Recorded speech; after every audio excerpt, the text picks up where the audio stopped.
زين للناس حب الشهوات من النساء والبنين والقناطر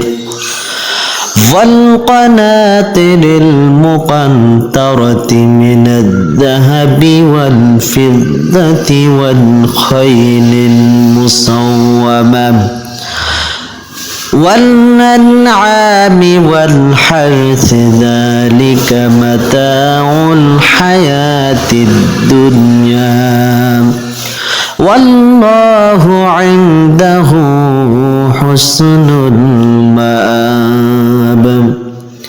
আল্লাহ রাব্বুল আলামিন বলেন, মানুষের জন্য সুশোভিত করা হয়েছে প্রবৃত্তির ভালোবাসা, নারী সন্তানাদি, রাশি রাশি সোনা রূপা চিহ্নিত ঘোড়া, গবাদি পশু, শস্য ক্ষেত, এগুলো দুনিয়ার জীবনের ভোগ সামগ্রী।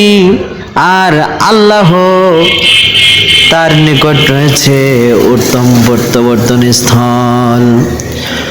উম্মে সালমা রাদিয়াল্লাহু তাআলা আনহা থেকে বর্ণিত, নবী করিম সাল্লাল্লাহু আলাইহি ওয়াসাল্লাম বলেছেন, যে ব্যক্তি স্বর্ণরূপের পাত্রে পানাহার করবে তার পেটে জাহান্নামের আগুন টকবক করতে থাকবে।